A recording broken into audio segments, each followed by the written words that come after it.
नमस्कार, मैं अनामिका आप सभी दर्शकों का इस कार्यक्रम में स्वागत करती हूँ। सामाजिक सशक्तिकरण के लिए शिक्षा सर्वप्रथम और मूलभूत साधन है। जब शिक्षा और शक्ति का साथ होता है तो एक अद्भुत ऊर्जा उत्पन्न होती है। नारी शिक्षा से न सिर्फ खुद को सशक्त करती है बल्कि एक परिवार और एक सशक्त समाज का नींव रखती है।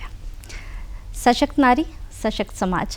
आज हमारे बीच एक ऐसी सशक्त महिला है जिन्होंने अपनी शिक्षा के द्वारा अपने को सशक्त तो किया ही और गत कई वर्षों से समाज को सशक्त करने में लगी हुई हैं।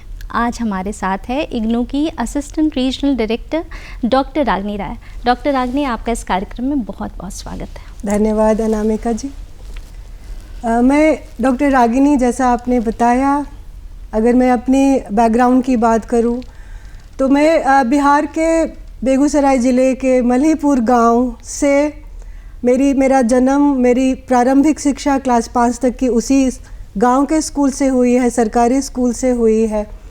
उसके बाद मेरी माँ के ज़िद से हमने जगह को मूव किया क्योंकि हमारे गांव में 5 के बाद की कोई शिक्षा की व्यवस्था वहाँ नहीं थी।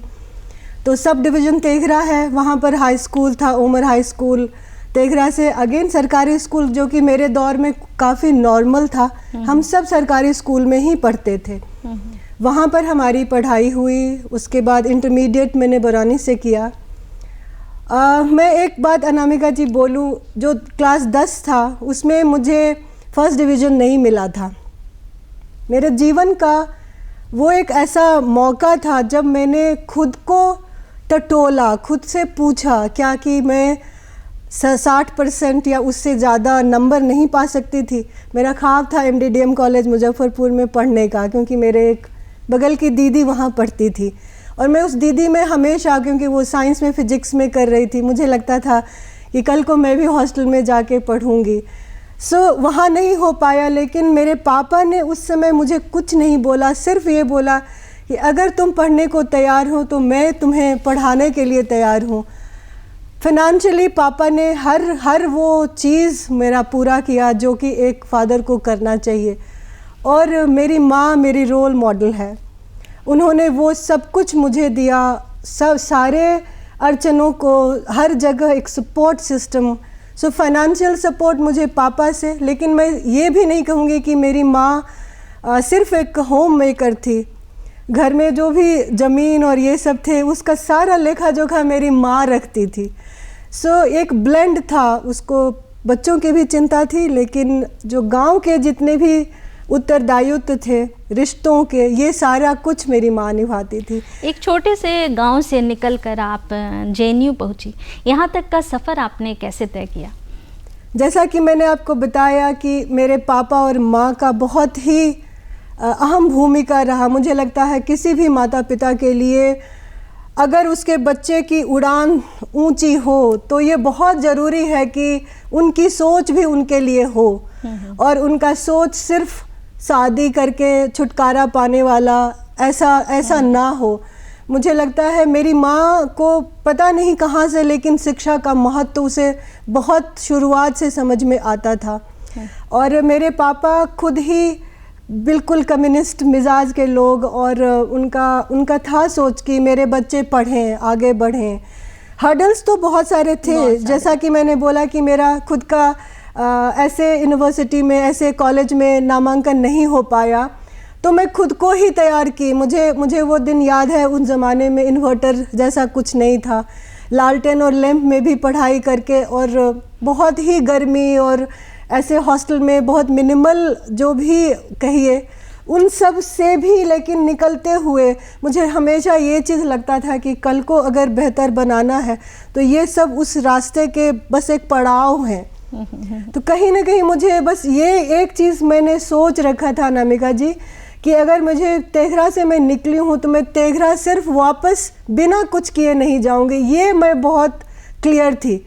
मैं क्या करूँगी मुझे नहीं पता था। मैं डॉक्टर बनने के रास्ते निकली थी, डॉक्टर नहीं बन पाई, लेकिन इतना मेरा तय था कि मैं पापा के साथ चीटिंग नहीं करूँगी। अगर वो मुझे विश्वास के साथ भेजें कि तुम पढ़ाई करो, तो मुझसे भी जितना सरप्लस घंटा हो सकता था मैं उसमें आपने पूरा प्रयत्न किया और आपकी जो इच्छा थी आपने कहीं ना कहीं उसको पूरा किया। आज आप झारखंड के गांव-गांव में जाके शिक्षा का प्रसार कर रही हैं। तो ऐसी आज के डेट में कौन सी ऐसी चुनौतियां हैं जो लड़कियों को, खास करके हमारे समाज जो है वो अक्सर देखा गया है कि लड़कों को आगे बढ़ाते हैं, लड़कियां ना भी पढ़ें, तो खास करके गाँव में ये देखा जाता है। और वैसे तो अर्बन एरियाज़ में लड़कियां अभी हर क्षेत्र में हैं, लेकिन गाँव में कौन कौन सी मुश्किलों का सामना उन्हें आज भी करना पड़ता है? गांव, क्योंकि आपने बोला, मैं बिहार की रहने वाली हूँ, दिल्ली में भी बहुत सारे समय तक रही हूँ, एक वहाँ का भी कल्चर को समझी हूँ, और अब झारखंड में लगभग 11+ साल मेरे बीत रहे हैं। तो मैं जो यहाँ पर बेसिक एक अंतर समझी हूँ, महिलाएं यहाँ की, सबसे पहले मैं अनामिका जी बोलूँ कि मुझे लगता है यहाँ की महिलाओं में मेहनत करने का जो जज्बा है, जो गुण है, वो बाकी कई सारे स्टेट की महिलाओं से कहीं ज़्यादा है। और जब कभी मैं जैसे डाल्टनगंज के लिए जाती हूँ, वहाँ पर भी GLA कॉलेज में मेरा अध्ययन केंद्र है, या फिर चतरा के रास्ते जाती हूँ, जो जंगलों से होकर के जब ये मेरा पूरा रास्ता गुजरता है, मैं कार में बैठे बैठे जब महिलाओं को देखती हूँ कि उनके सर पर इतना बोझ, बेतरा में बच्चा, और ये सब कुछ मुझे बिल्कुल झंझोरता है। ये मुझे लगता है कि जिस कंफर्ट से मैं आज अपने जीवन को जी रही हूँ, और मेरे लिए जो सफ़र है रांची से किसी गंतव्य स्थान पर जाने का, उन महिलाओं के लिए इतना आसान नहीं। और इग्नू, जो एक इंदिरा गांधी राष्ट्रीय मुक्त विश्वविद्यालय, दूरस्थ शिक्षा प्रणाली का एकमात्र भारतवर्ष में रहने वाला एक विश्वविद्यालय है, जिसमें हमको बहुत सारे फ्लेक्सिबिलिटीज़ हैं, बहुत सारी सुविधाएं हैं, जो एक नारी को सशक्त होने के लिए, शिक्षा के माध्यम से सशक्त होने के लिए, मुझे लगता है एक बेहतर प्लेटफॉर्म है। झारखंड की जो महिलाएं हैं वो तो कर्मठ हैं बहुत, लेकिन आप देखिए तो वो शोषित भी बहुत हैं। तो क्या शिक्षा के माध्यम से जो ये शोषित हो रही हैं इतना ज़्यादा, उस पर कहीं ना कहीं विराम लगाया जा सकता है? बिल्कुल बिल्कुल लगाया जा सकता है, और लगाया भी है। लगाया जा सकता है मतलब जो अगर मैं डेटा की बात करूं, इस साल के एडमिशन की डेटा की बात करूं, तो लगभग 20,000 नया नामांकन हुआ है, और लगभग इसमें भागीदारी 48%, 48% जो नामांकन हुआ है वो महिलाओं का है। अच्छा। तो ये सोचिए कि लगभग 10,000 महिलाएं हमारे तमाम डिग्री, डिप्लोमा, सर्टिफिकेट कोर्सेस में जुड़ रही हैं। और कुछ जो अगर आप रोज़गार परख प्रोग्राम की अगर मैं बात करूं, और अगर आप भी अपने कार्य अनुभव में कभी इंटरेक्ट होंगी, और कई बार हमारे लर्नर काम कर रहे होते हैं लेकिन ये नहीं बताते हैं कि ये जो हुनर है उन्होंने किस यूनिवर्सिटी से लिया है।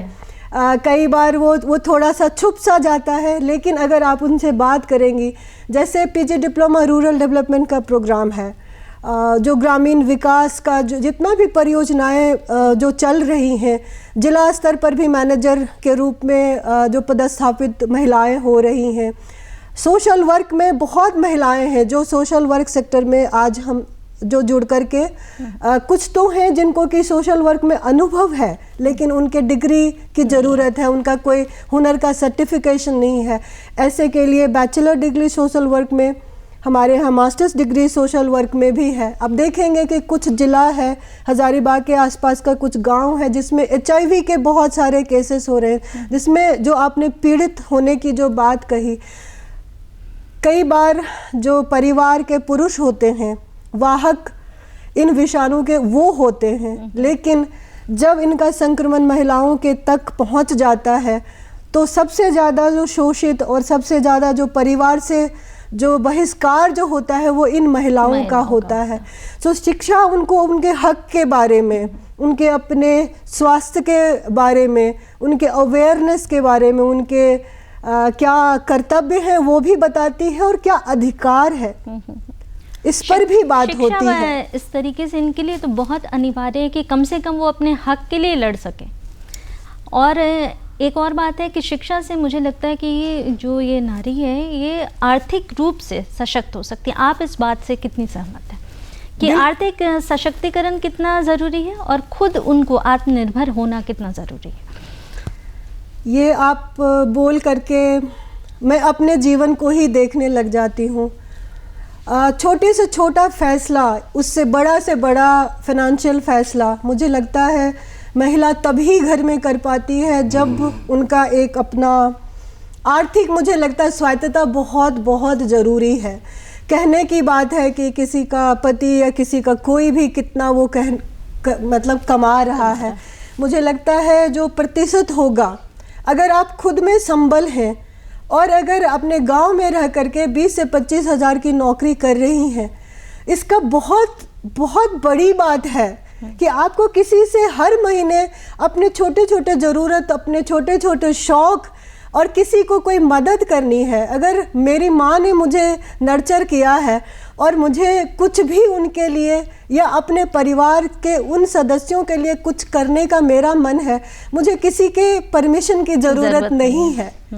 मुझे लगता है ये पूरी बात, ये परमिशन ना लेना मुझे इनर पीस देता है, मुझे बहुत आत्म सुख देता है कि मैं आज इस लायक हूँ कि अगर मुझे मेरी मेड को कुछ ज़रूरत है, मेरे किसी भी रिश्तेदार को भी कुछ थोड़ी बहुत ज़रूरत है जो कि मैं पूरा करना चाहती हूँ, वो मुझे किसी को पूछने की ज़रूरत नहीं है, ना बताने की ज़रूरत है। सही बात है। ये नारी के आत्मसम्मान के लिए भी बहुत ज़रूरी है कि वो आत्मनिर्भर हो।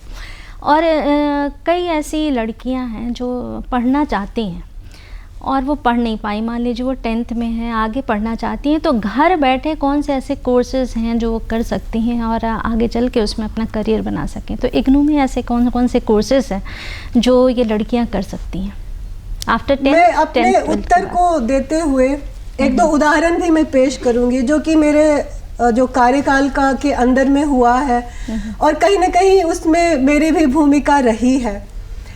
जो आपने महिलाओं को लेकर के बोला, जैसे आप देखेंगे आशा वर्कर जो हैं या फिर जो गांव में ऐसी महिलाएं जो खुद को सशक्त ऑलरेडी बनाई हुई हैं और जो आशा वर्कर हैं उनका काम होता है मुख्य रूप से जो न्यूट्रिशन का ख्याल रखना, माल नरिश उनका कोई गांव में तो नहीं है। जो वीमेन है, जो प्रेग्नेंट वीमेन है, तो हजारीबाग का मैं आपको उस समय डीसी जो थे वो खुद डॉक्टर भी थे। ये प्री कोविड की बात है और उनसे पहली मुलाकात मुझे तब हुई थी जब वो डीसी कोडरमा में थे।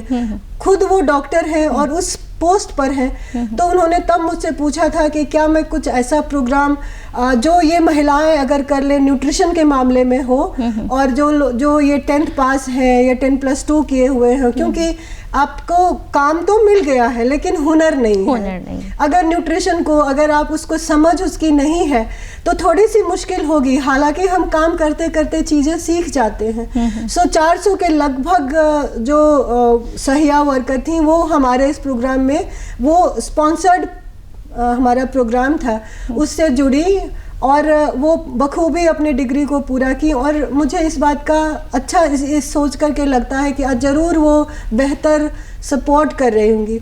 दूसरा, मैं स्वास्थ्य को लेकर के उदाहरण देना चाहूँगी अनामिका जी।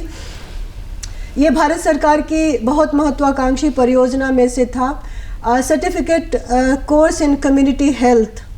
वे ऐसे महिलाएं जो नर्सिंग में हैं, या तो उनका 3 साल का जीएनएम उन्होंने किया हुआ है या फिर वो बीएससी नर्सिंग की हुई थी। सरकार के पास उतने डॉक्टर नहीं हैं कि प्राइमरी हेल्थ केयर जो हमारा पहला स्वास्थ्य का जो बिंदु होता है वहाँ पर होना।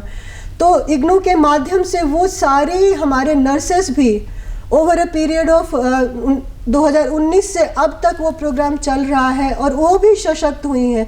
नर्सिंग की मैं बात करूं, जो मैं ये प्रोग्राम की बात कर रही हूं, ये हेल्थ एंड वेलनेस सेंटर जो कि हर गांव में इस तरह से खोलने का परियोजना है, तो ये लोग जो सर्टिफिकेट ये किए हैं कम्युनिटी हेल्थ प्रोग्राम में, ये नर्सेस उनको एक कॉम्पिटिटिव एग्ज़ाम दे करके फिर उनको सरकार ने स्पॉन्सर किया। और जो लड़कियां गांव में हैं जो आर्थिक रूप से उतनी मजबूत जो नहीं है फिर भी वो कोर्स करना चाहती हैं, तो ऐसा इग्नू में क्या कोई प्रबंध है कि वो वहाँ से कोर्सेज कम से कम राशि में वो कर सकें?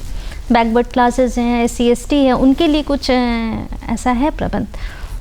जो हमारे पास, हम लोग भी इसके प्रति काफ़ी सेंसिटिव हैं और इग्नू जो हमारा जनवरी 24 साइकिल का भी जो फ्रीशिप प्रोग्राम है, इसके बारे में नोटिफिकेशन ऑलरेडी क्षेत्रीय केंद्र तक आई है। कोई भी जो 10+2 किए हुए हैं और वो सारी महिलाएं जो मुझे सुन रही हैं अभी, उनके लिए एक अच्छा वरदान जैसा है, और वो ज़रूर इग्नू का इस फ्रीशिप प्रोग्राम को के थ्रू लाभ उठाए। वो BA जनरल प्रोग्राम में एडमिशन ले सकती हैं, BSc जनरल प्रोग्राम में और BCom जनरल प्रोग्राम में। उनको सिर्फ और सिर्फ जो एक 500 रुपये की एक रजिस्ट्रेशन की जो राशि है, 300 रुपये की रजिस्ट्रेशन प्लस 200 रुपये का डेवलपमेंट चार्ज, यही इन इग्नू उनसे मांगेगी। इसके अलावा उनको परीक्षा का जो शुल्क है वो देना होता है। बाकी जितनी भी अध्ययन सामग्री है, काउंसलिंग सेशन है, ये सब कुछ उनके लिए फ्री में होगा। अच्छा, ये तो अच्छी बात है कि सारा फ्री है उनके लिए। 3 इयर्स का वो 700 में कर सकती हैं और बस उनको एग्जामिनेशन फी देना लगेगा। हाँ, तो जो कुछ ऐसी भी लेडीज़ हैं जिन्होंने अपना कोर्स किया हुआ है, शादी हो गई, आगे अपना कंटिन्यू नहीं कर पाई, तो कोई ऐसा अलग क्षेत्र जिसको करके वो खुद को सशक्त करें और अपने लिए करियर विकल्प चुन सकें? कुछ इग्नू में इस तरीके के प्रोग्राम्स हैं जो अपने आप को वो डेवलप कर सकें? बिल्कुल है, और हर दिन कुछ न कुछ, हर साइकिल में, एडमिशन साइकिल में कुछ न कुछ नए प्रोग्राम आते हैं। क्योंकि मैं झारखंड में हूँ और यहाँ के उसकी बात कर रही हूँ, तो जैसे कि डेयरी को लेकर के, वेस्ट मैनेजमेंट को लेकर के, इवन NGO मैनेजमेंट है। कोई अगर चाहते हैं कि कल को मैं अपना NGO खोलूं, सोशल वर्क के रूप में उनको एस्टेब्लिश करना है। टीचिंग में ऑलरेडी मैं आज हूँ, लेकिन कल को मुझे लगता है कि मैं इसमें और अपने करियर में एक आयाम देना चाहती हूँ। उसके लिए तमाम प्रोग्राम है।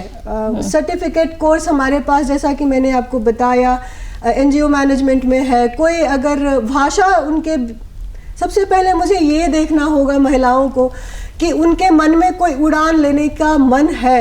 एक कोई खास क्षेत्र होगा जहाँ पर उनको जाने का मन है। मैं बोलूँ 400 प्रोग्राम है और क्षेत्रीय केंद्र अशोकनगर रांची में है। अगर हमको जो भी सुन रहे हैं और वो रांची के इर्द गिर्द हैं, तो जो सोमवार से शुक्रवार हमारी ऑफिस 9:30 to 6 o'clock खुली रहती है। और शिक्षार्थी को फेस टू फेस देखने का जो मूल रूप से मेरा जो जॉब है, ये उनका कोई भी शंका समाधान होना, ये सब मैं वहाँ पर देखती हूँ, करती हूँ। तो आपने पूछा, तो जो अगर 10+2 किए हुए हैं उनके लिए तो ग्रेजुएशन का रास्ता है। क्योंकि आज हम अगर कोई भी बैंकिंग सेक्टर का जॉब चाहते हैं, रेलवे में जाना चाहते हैं, या फिर अपने एजुकेशन के थ्रू अपने जीवन में चेंजेस लाना चाहते हैं, टीचिंग में जाना चाहते हैं। अभी जैसे टीचिंग की बात आई तो मुझे यूं ही याद आया कि हमारा B.Ed का जो फॉर्म है वो भी हमारा शुरू हो गया है, अभी चल रहा है, और इसका एंट्रेंस एग्ज़ाम भी अभी होगा। और महिलाएं इसका भी लाभ ले सकती हैं। अगर उनके मन में इसी इच्छा है कि वो टीचर कल को बने, तो वो एंट्रेंस एग्ज़ाम दे सकती हैं। लेकिन ख़ास तौर पर एक मैं बात बोलूँगी कि इसके लिए जो बात है वो उनको 2 साल का थोड़ा सा टीचर एजुकेशन में चेंजेस आए हैं। जिन लोगों का 2 साल का ऑलरेडी DLED किया हुआ है और अभी आप कार्यरत हैं, लेकिन कल को सोच रहे हैं कि आपका प्राइमरी टीचर के रूप में लिमिटेशन ना रहे, आप हायर में जाना चाहते हो, आप चाहते हो कि 10th के बच्चों को पढ़ाओ, तो एक B.Ed एक अच्छा चैनल हो सकता है। ऐसे ही जैसे मैंने अभी HIV की बात की, तो कुछ महिलाएं हैं जो ऑलरेडी सोशल सेक्टर में काम कर रही हैं और उनको ये समझ में आता है कि काउंसलिंग एक ऐसा प्लेटफॉर्म हो सकता है जिसको वो करियर के रूप में लेना चाहती हैं। आज तो वो HIV वाला भी प्रोग्राम जो शिक्षा के माध्यम से मुझे ये भी लग रहा है कि अगर नारी सशक्त होंगी तो वो अपना हेल्थ का भी ख्याल रख पाएंगी, और खुद अगर वो स्वस्थ रहेंगी तो उनका परिवार भी स्वस्थ रहेगा और बच्चे भी स्वस्थ रहेंगे। तो स्वास्थ्य पॉइंट ऑफ व्यू से शिक्षा कितना अनिवार्य है? देखिए, शिक्षा, स्वच्छता, आर्थिक इंडिपेंडेंस, ये सब कुछ मुझे लगता है एक दूसरे से जुड़ी हुई कड़ी है। मैं ये क्यों बोल रही हूँ? क्योंकि अगर एक दिहाड़ी करने वाली माँ है, वो कितना भी चाह ले कि उसका बच्चे का एक बेसिक हाइजीन, उसका साफ सुथरा कपड़ा वो पहने और खाना बच्चे को ठीक से खिला पाए, उसके अगर वो आर्थिक स्थिति से जूझ रही है तो ये कई बार संभव ही नहीं हो पाता। लेकिन आप ये सारी बातें तब बात करते हैं जब ऐसे स्टूडियो में कई बार हम बैठे होते हैं और हमारा कंफर्ट जोन होता है। मैंने ऐसी महिलाओं को देखा है कि अगर घर में 4 रोटी है तो रोटी और नमक ऐसे बच्चे को भी वो खुद खिला रहे हैं और खुद भी खा रही है। तो ऐसे में हम कहाँ से उम्मीद करें कि उनका प्रोटीन और उनका मिनरल डेफिशिएंसी उनके बच्चे को नहीं होगा और हर चीज़ का ख्याल होगा। तो जिसी समय मुझे लगता है पुरुष और महिला दो ऐसे गाड़ी है जो जिसमें दोनों में अगर सशक्तिकरण है, दोनों का कुछ न कुछ योगदान फाइनेंशियल परिवार को चलाने के लिए है, तभी वो ऐसे सारे छोटे छोटे बल्कि लेकिन बहुत ही अहम निर्णय अपने परिवार के लिए और खुद के लिए वो ले पाती है। आप तो गांव में जाती हैं, देखती हैं अभी, लेकिन आप भी गांव से ही बिलोंग करती हैं, तो गांव उस वक्त और गांव अब, इसमें क्या डिफरेंस आपने पाया शिक्षा के माध्यम से? शिक्षा के मामले में बोलूं तो आज भी थोड़ी खेद ही होती है शिक्षा को देख करके, क्योंकि तब कोई प्राइवेट स्कूल जैसा कुछ नहीं था। लेकिन आज जो थोड़े से भी इकोनॉमिकली एफ्लुएंट लोग हैं तो वो ये समझते हैं क्योंकि शिक्षा बहुत ज़रूरी है। तो जो सरकारी स्कूल है आज के समय में, कई बार जब मैं पढ़ाई कर रही थी तो चाहे वो एक मेंबर ऑफ पार्लियामेंट की भी पोती थी, वो भी हमारे साथ पढ़ती थी, हम भी वहीं पढ़ते थे, गांव किसान के और बच्चे थे वो भी वहीं पढ़ते थे, एक धोबी थे, जो भी वो प्रोफेशन का हो, गांव वही है और वही एक स्कूल है। लेकिन आज जैसे थोड़ा पैसा किसी के पास है तो वो प्राइवेट स्कूल या फिर उसको बोर्डिंग स्कूल में डालते हैं। लेकिन तब और अब में जैसे अगर मैं बात करूं तो बिहार में अगर मैं भी जा रही हूं तो मैं देख रही हूं कि सरकार कई बार वो बेसिक जो एजुकेशन है उस पर काफ़ी ध्यान दे रही है, नए बहाली हो रही है। हमारे समय का स्कूल में स्कूल का कोई बाउंड्री जैसा नहीं था, प्लेग्राउंड तो था लेकिन खेलने के लिए बहुत बॉल और वो सब चीज़ें नहीं थी। लेकिन आज हमें देखने को मिलता है कि ये सब जो बेसिक सुविधाएं हैं। और एक बात और, अब तो मोबाइल का ज़माना आ गया है तो शिक्षा वैसे भी घर घर मोबाइल द्वारा पहुंच ही रही है, तो इससे कितना लाभ उठा सकती हैं? ये बहुत अच्छा आपने सवाल किया, क्योंकि मैं आपको कोविड के ड्यूरेशन का भी थोड़ा सा जो इग्नू का जो हमारा रहा अनुभव उसको मैं शेयर करना चाहूँगी। बाकी विश्वविद्यालय लगभग शटडाउन मोड में चल रहे थे, लेकिन इग्नू के पास चूँकि मैं आपको थोड़ा सा इस पर चर्चा करूँगी कि कैसे हम पढ़ने पढ़ाने का काम करते हैं। इसमें जब कोई नामांकन हमारे शिक्षार्थी लेते हैं तो मुख्य रूप से उनको अध्ययन सामग्री, जिसको कि हम सेल्फ इंस्ट्रक्शनल मटेरियल भी बोलते हैं, ये हम स्टूडेंट को भेजते हैं। इसकी भाषा की मैं बात करूं तो ये ऐसे ही अनामिका जी होती है जैसे मैं और आप बात कर रहे हैं। जैसे एक शिक्षक अपने शिक्षार्थी को कुछ बात बताने जा रहा है या बता रहे हैं, तो ये भाषा है हमारे स्टडी मटेरियल की। और जो आपने अब बात की टेक्नोलॉजी का, ब्लेंडिंग का, तब हमने काउंसलिंग के, हम परामर्श दाता बोलते हैं जो हमारे टीचर होते हैं उनको, क्योंकि यहाँ पर हर एक पेज पढ़ाना शायद हमारे इग्नू में संभव ना हो, जो वॉल्यूम होता है, जितना कंटेंट होता है उसका। तो जो दूरदर्शिता थी हमारे वाइस चांसलर सर की, वो शुरू से रही है। जो पहले हमारे वाइस चांसलर थे उन्होंने डिस्टेंस लर्निंग को इस हिसाब से लिया था कि एक वो भी दिन आएगा जो सिर्फ और सिर्फ हम स्टडी मटेरियल मेरे लिए काफ़ी नहीं होगा। और उस ज़माने में भी बहुत इन्वेस्टमेंट करके टेली कॉन्फ्रेंस होता था और एक टीचर जो है वो दिल्ली में ही बैठ करके तमाम चैनल के माध्यम से हम पहुंचते थे। आज ज्ञान दर्शन 2 जो है उसके माध्यम से इग्नू के जो शिक्षक हैं, जो टीचर हैं, जो प्रोफेसर्स हैं, वो दिल्ली में बैठते हैं या फिर कोई रिसोर्स पर्सन होते हैं, वो वहाँ से भी बैठ करके टीवी के माध्यम से भी देख सकते हैं। ये कंटेंट गवर्नमेंट के कई प्रोग्राम्स हैं जो अभी चलाए जा रहे हैं शिक्षा के लिए, तो जो लड़कियाँ हैं ये प्रोग्राम का वो कैसे फ़ायदा उठा सकती हैं? कौन कौन से ऐसे गवर्नमेंट द्वारा चलाए गए प्रोग्राम्स हैं, आप उसका भी जिक्र कर दें। अगर यहाँ के झारखंड के परिवेश में मैं बात करूं तो ऐसे कई स्कीम है जो वुमेन को लेकर के हैं। जैसे मैं स्कूल, क्योंकि शिक्षा विश्वविद्यालय तक बच्चे तब, महिलाएं तब आ पाएंगी, लड़कियां तब आएंगी जबकि उनकी स्कूली शिक्षा दुरुस्त हो और वो इन हर्डल्स को पार करे।